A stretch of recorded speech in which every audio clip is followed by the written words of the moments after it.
salaamaaleykum maa ngi tudd madame Nafissatou Gassama di présidente COSAB. COSAB nag c'est la coalition nationale et internationale des mouvements de soutien au candidat Amadou Ba. tey dañ fi daje woon tey aux Almadies di réunir pour mettre en place un dispositif mun a préparer campagne bi, mettre en place le bureau.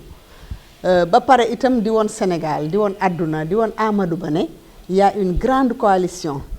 nationale et internationale comme je l'ai présenté tout à l'heure bu taxaw takk ndigam fas yéene ko jàppale pour gagner loo ko élection yi au premier tour. Donc après les travaux on a mis en place un bureau bi nag structuré nañ ko maye nañ ko dans le territoire national et international fas yéene takk suñu ndigg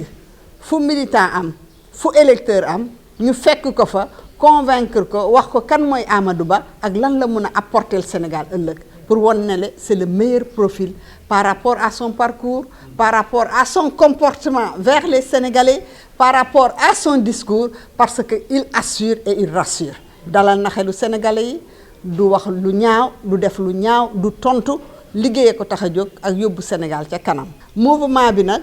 dafa am ay mouvement yu bëri yu judd woon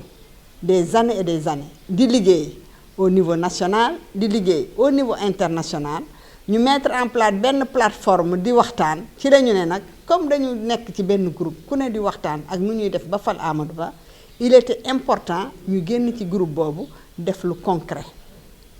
ay mouvement nag ñoo dajaloo analyser ne loolu moo gën a pertinent ci la ñu créé COSAB muy coalition bi nga xam ne dafa dajale ay mouvement yu bëri ak ay coalition de mouvement donc c'est tellement important que ñu ngi wax sénégalais yi képp ku ci am mouvement na ñëw adhérer dinañ yónnee plateforme bi ci réseaux sociaux yi ku ci dugg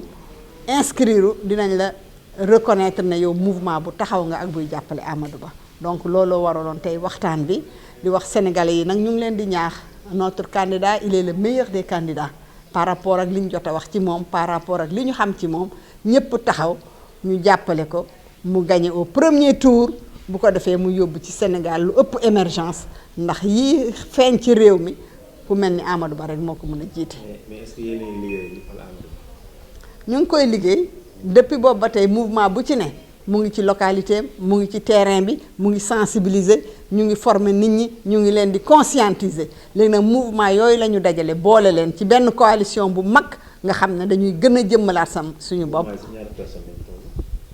du question personne on a plus de 100 mouvements te mouvement bu ne lu mot des milliers de personnes mu ngi seen gannaaw bi ñuy def parrainage yi loolu wane nañ ko jëmmal nañ ko ba déployer parrainage yooyu donc benn mouvement rek da ngay gis benn mouvement rek am des milliers de personnes donc te ñu ngi représenté wu dans les communes dans les départements dans les régions au niveau international donc loolu bu ñu ko dëggalee taxaw ñu woon Amadou Ba il y a une force qui est derrière lui et qui le soutient et te xooluñ ci dara xaaluñ ci dara suñu ndigg la ñu takk di ko jàppale te ndax moom la ñu gëm ndax xam nañ ne moo mën a yor réew mi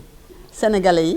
xale yi mag ñi jigéen ñi woon nañ leen ci liggéey bi kaay leen adhéré ci COSAB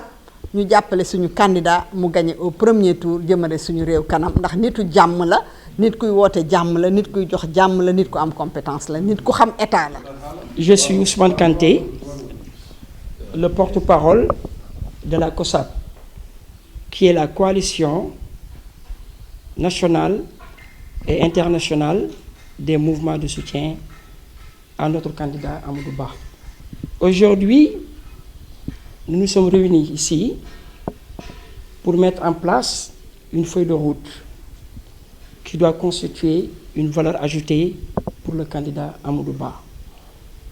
Cette feuille de route nous a permis de pouvoir fédérer sur le plan national et sur le plan international des mouvements de soutien que dirigent des responsables politiques qui ont capitalisé des expériences sur le terrain, qui ont capitalisé des activités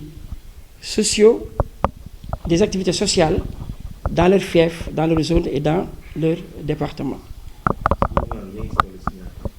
Aujourd'hui, nous tournons autour de 100 mouvements. Si je dis 100 mouvements, c'est des mouvements qui contiennent énormément de militants. Ceci a été avéré et vérifié lors des parrainages parce que la COSAP a pu donner des milliers et des milliers de parrainages à notre candidat Amadou Ba. Ceci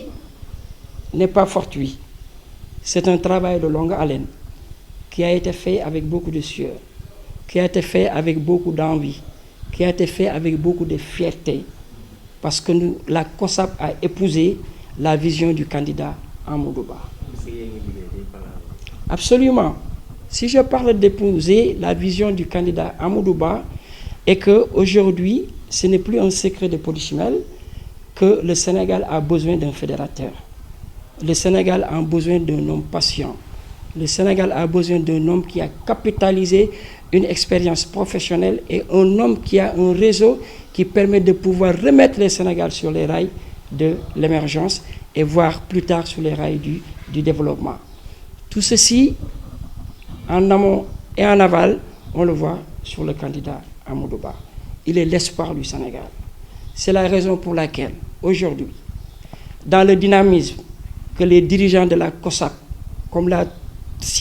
dit tout à l'heure notre présidente, et que nous appelons tous les Sénégalais qui sont animés par la paix, tous les Sénégalais qui sont animés par l'espoir, tous les Sénégalais qui sont animés par le développement du Sénégal, à venir répondre à l'appel du candidat Amadou Ba, parce qu'Amadou Ba est la solution que le Sénégal a besoin. Les Sénégalais d'ici et les Sénégalais d'ailleurs. Ça ne va pas être compliqué dans la mesure où Amadou Ba connaît le Sénégal. Les Sénégalais connaissent Amadou Ba. Amadou Ba, aujourd'hui, incarne les valeurs que nous avons au Sénégal, c'est-à-dire l'identité sénégalaise. Il est un produit de l'école sénégalaise, notre candidat. Il a fait ses expériences professionnelles au Sénégal. Il a pu apporter son expertise sur le plan Sénégal émergent, qu'il avait si bien défendu en 2014 devant le club de Paris, et qui avait donné de très très bons résultats. Amadou Ba est le candidat que les Sénégalais ont besoin. Amadou Ba est le candidat que le Sénégal doit voter pour lui. Amadou Ba nous sortira de toutes ces frustrations qui sont dans ce pays, parce que tout simplement, il est le fédérateur, il est l'homme patient, il est l'homme qui va mettre le Sénégal sur les rails du développement. C'est Amadou Ba que les Sénégalais devront choisir, et je pense que les Sénégalais vont choisir Amadou Ba. Aujourd'hui, les responsables ici présents viennent un peu partout du Sénégal.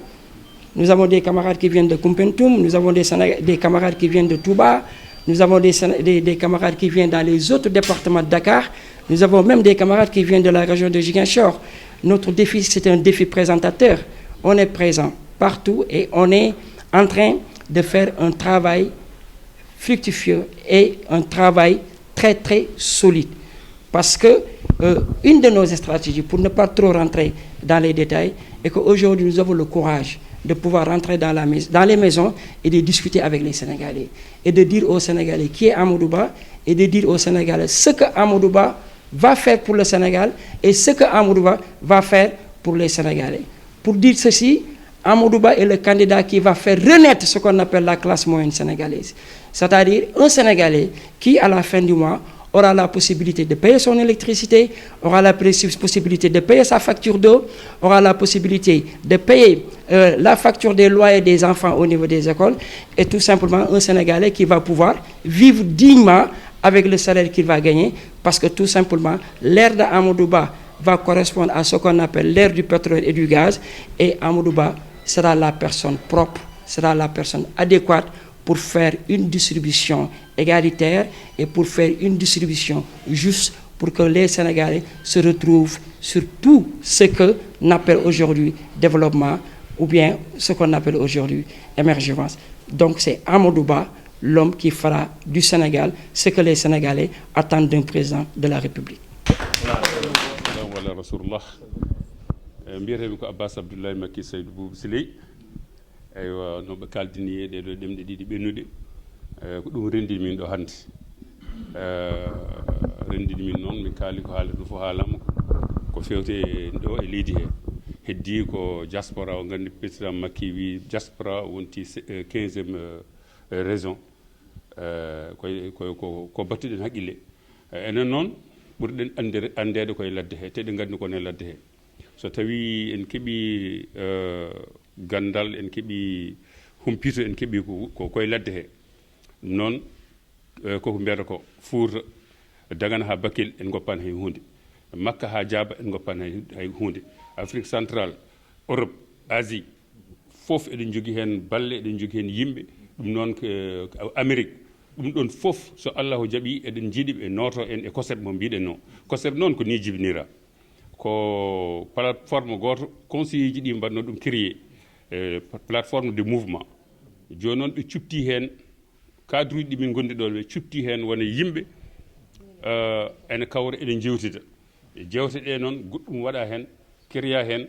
yo waɗe no création goɗɗo plateforme goɗɗo c'est à dire de réflexion goɗɗo yanti hen coordination nationale et internationale min jooɗi noon min mbi yomin ndendin ɗum ɗo fof min mbaɗi ɗum ko wiyete COSEP ko ɗum woni COSEP ɗum woni ko min jooɗi hannde min mbaɗi ɗum créé min mbaɗi bureau eywa porte parole haali présidente amen haali minen min kenna koye diaspora eywa min e ceerno Saydou oɗo Ly on saaha kala kono yeehe so kala ɗo dilla ɗemɗe goɗɗe ɗe so kalama ma en kemnu enen ko mbawɗen koko moyniɗen ko e pular woni ummade men woni ummugol meɗen woni haaju meɗen woni himmu meɗen ko yonti ndenden gona neɗɗo goto par ce que neɗɗo woni fof so serundima woni fof so yi banggue ala ko mbawden gaynude donc noon min ndendini leƴƴi ɗi fof nani hen wona haal planen tan wona julɗo fof min ndendini min mbaɗi groupe goto hay goto namdata ko orto jeeya o ko woni ala minen fof komi groupe goto neɗɗo goto min nagana Amadou Ba pour premier tour Allah hokki en ko jiɗɗen ko. Assalamu aleykum wa rahmatullah.